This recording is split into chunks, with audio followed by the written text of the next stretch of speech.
Tuk Cäkä Ɣɔaa bakel ka baskel waka ngwan.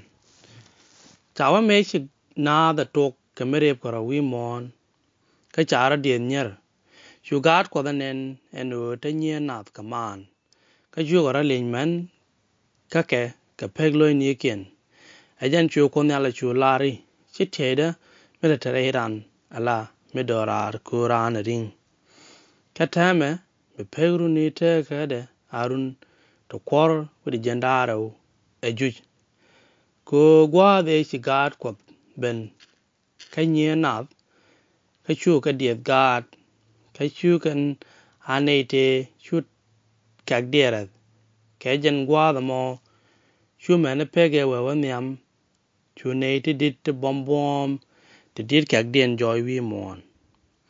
ka jan ba the me la yu na da la den chu jak chu ka ben chu ka kuɛɛn ga men ka chu ka Nathan Diniken chu ken ka kula da wi mon and ba the me kana jala de wo te jak te chi ben te chi nyen af kwen no che jala de wo chu gat ko chu ka ben chu rodien ben kwen men chet ka pegen gor ken ka ba ra cha jala tin no kan gat ko tin cha la dun wana me cha lo ne jak nyal ko Bible che la de jo no jak chi ken kwen cha dai chak tuo go dai ja ga da ken kwen ti ye chu cha ra che lat me cha thi a ji se du si ga kwi je na lis o ja chi ken da kwen di ra ja ma di je cha lat ka me ju sho ga jandar wi ro ka bes jandiok ka me ju sho jandar wi ro ka bes jandiok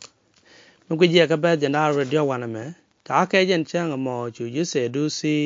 te lar ke je te le je ne tin chi liu lif ben ka chu ye chu ka te chu ka ye chu te wa ke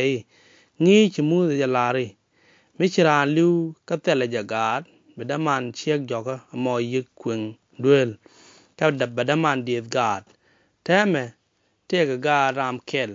dang baro redan chu gat en ke kuɛɛn ka chu liu a te le jagat ka chu a chiek kan adaman ka chwa jalat araude kana di odien ka chwa wewa amena bara odien ka korien ken dial chu shek liu ka chang ge na lis ba kula shenga ka ken dang baro ko chi ken dial kan chu ye chu ka loje duirien ko kwaje rwai no kop kana bomde ko ka chang ge na lis shiran bu kuɛɛn ka cha nyal bu kwen ka bena chet ka ja ko nyal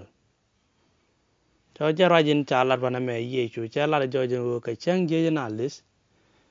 chiran che bu kwen ka cha nyal cha bu kwen na bu che jang nyal ko jang nyal chi ken kwen de je bo cha la ro je me ka mak chu ka wero ka ba jana ru die so reason and yam no ken ja ko ba ken gen ben wo chwa men chwa ba de ka do ja chicken kwen mera ode o ja chicken da dap kamen ada tuok ko ja ken ka ye lo kan ga cha karin kan rem mi che kwen ka ibru choga kel ka bas wel ngwan cha ra je me cha la tin ga kwi jang ne jana ka chi ja dia la ye talat ka ko be ka ja ka ka kwi lok ne ne tin ba ken lo ja ko ken ke ye mu ge man ka na te te green ken rem so da ti ke di cha ka chang mu gul cha ti cha ke ye cha di cha green ken rem so ni tu ka me cha ko ngak dial chu ko chmut cha ka la tin ka than bu ngak bu ga ro dien diet ke je mi chi wa ka tuk cha wa sho ka kel ka bas well kel che la tin jo jo chen na mo cha ke che de ka te dial de kon Tuk Cäkä Ɣɔaa choga kel ka bel wero yani chu win mon chu doin ka wal dial dwai tin kwer ka de te gul ka jen tin kwer ka de te gul tin tarong kiere dien chu ko le nen gwae ka choga ka bel wero wana me kana bas well kel tana bas well kel kwen ga jan sure kel an ka chwe we a win mon ku den ka waldi al den kwer ga de gol ka jan den kwer ga de gol ka ronkin so chu kwer de to menga kwer ne menga popo kwer ne popo ni no cha tuo ga dong be menga e be de popo be ka lo kwer so jan ta kel ba ka le ba me cha ga le ka bas jan da ro kel ka chu ko le bab de ne tendit ne ken chu chak ka le dial ten re pi ni moga chede ka di dial ten per moga chede ka chu kot enen go ai to te dial ti chu kot ma chak ka chede do je u ken kot ken ja ken ka chak ka chede te ka na te ka chak ye mi chi kon nyo ko loy ke jen tuk cha ga wa chi kon kwen ke chu ga bakel ka ba diok ken ngwan jana min chu ko la ten ka ba diok jana chu ko na la chu la re si tie de bla tre ran la dorar kuran ring katem pek te ka de arun to kor wuri jendang raw e juj ka gwade ci gad ko ben ka nyena chu ka diet gad ka chu ka na nei ti chu ka diet ka jan gwade mo chu men pege wo nyam chu nei ti dit te bom ti dit ka dien chu joy wi mon so nei den chalat wana me chakala do kana at kene ti did nei bom kana wa ka jak to bom so chirwa na ka kwi jang no wana me rei bible la mi chi rai ko ja rai ke kwi god ko ja ka use ka gwa dang diok god ko lot ka ni nei tin chu ko ke chol ta me tin ta ka ye ko so la ka chol ke bible la ka god ko ka Jerome sho ka badak ka bel wel ngwan si pola lat tene rom sho ka badak ka bel wel ngwan den jana ko ne dial tin bod ye kop ke ka gat kop so joja long wana mo cha la do ne dial in bod ke ye kop chala ke gat kop ko te ye kop te re dien ni ra jama de jeg ba cha lat ke John nyam sho ka diok ka bel raw John nyam cho diok ka bel raw jana no kan tame lam na gat kop ka ngode kan ta in bi joy ka kon kan joy jan ta bi ta kon ka men ngai ne je wo mu we joy bana chet ke je ko bana jenen ka ta en ta ke je to ne tin bo ke ye kop chala ke ka gat kop enyok ja chala ke ka gat kop bo ken ja ro nyal mi sie kwen ne je ka ke yob cha rai lat ka gwa ve dan ne chu ja kop chu ka ben nyam kop no ngara po na ken ka kwi ngwa te lat ko rodin wi mon ke yob ka bas en bakelien ta ga chen ke chu gat kop ben nyam ko nyal ka chu gwan jeng ne ben Canadian to wana me ka jag lat ke to ka ken chuan nyam ko to ko tal nei lawa ro nyal te la na ka ja ken tin ku ra pon le la nang wi mon be ken ko lo nang nyam ko ka chu ga jan dio da badak ba ke yob ta rai lat sen ba ka gwa me cha ja ro nyal cha ga nyo ga chu da gat ko ten ke I yob chu ga jan dio da badak ka ba ngwan wa ka baro jan jin ti wenen me to ga win mon ka lat la re ja me ngai miti ga ngai ka je ka nga ni la je be di no apu ngai je ka nga ni tem je ka tin kap ka je bum ta ka wenet kia nga ni ngai je I cha ke ra go me chu ga kiet amene sher ba ka chu ga ko dial kiet ke ta lo so ga ko ti kit ken ke ta lo me cha ka win mon me ka ra ni chak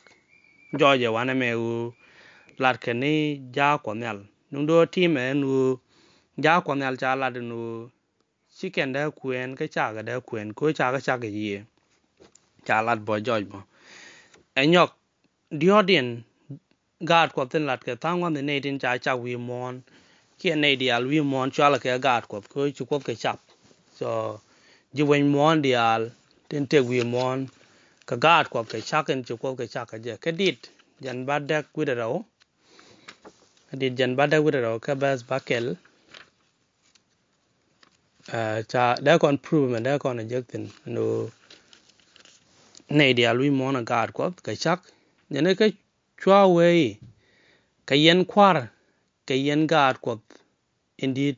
ni jen yen dial so wana me right ni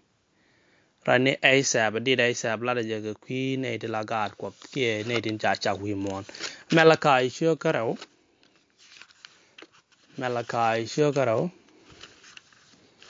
kabazen welian ajane chikon dial kwa God wuda ka chia kwap kel cha kono angu milung na right marai gwando no kon ka tel ngada kam ni kono so kon dial wa lap kon a God kwap cha kon chak a kwap ka look sure ka diok ba den dia wuda badak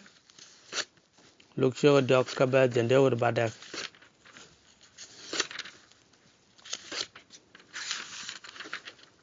ka ba den dia wuda badak wana me cha ya lat men la God Enos men la God says men la God Adam men la God kwap so wana me lat kene kar Yeshu cha ko go Adam rame cha chak a God kwap so George ken God kwap ten cha lat wana me ka tuk cha wa cho bakel chi ka God kwap te both ke ye kwap ko ken men gor kwap ken a lat cho ga nei ti chwa nyon chwa no wi mon so cha dan la na God kwap ten la nei ten both ke ye kwap chat ke men chi kon je a nyok cha dan la na nga cha dan la na ja ko ja chi ken kwen so God kwap te lat ke ti right ni jan ka kwi nap wi mon ga nei ti chi duop kwap chi ban pin chu go kuɛɛn ka duo mo kwai ke ta en chi ko da lat for example da kon nen medan te line ni daro te ken ten ka God Adam nei ti bo ka God Adam ne Seth ka nei ti bo ka God Adam ne Cain jara me chu jien kor kwap changut kwap cha ga lok then ju Seth ju ngot nga da kwap so God says mi chi ga jien cha God Cain te kon cha ko kuɛɛn jen de lot kana mo enyok kenai tin ditin cha lat wana me te la giant la nei tin dit wi mon chicken tuo ko issue God ko be shu ga dap ke nyenat ken giant ta ken tin no wal ken gwa the me ken ne ben ken nyok ta ken tin ka kor nyoj bo changa ni history David ken Goliath la kon aling Goliath gar me ber along so cha tuo ko dong chu ja ki chu ga be toy ke men te la nap ne chu ken ko la dap God so ka nei te lat ka wana me ka God kwap ten chu nye na dap God cha lo ni ja ro nyal cha da tuo go ja ro nyal da ken dap ka God so ngi jamo ngi ka ja gwa ja ke men cha lat ka Bible jen ti dan wale so ja loy de na mo chi ja chicken da kuɛɛn ka nap God kwap da lat ka ti lot ka nap ti chi ka jok rei dop kwap ti chu kuɛɛn ka kwen mi chu ko da no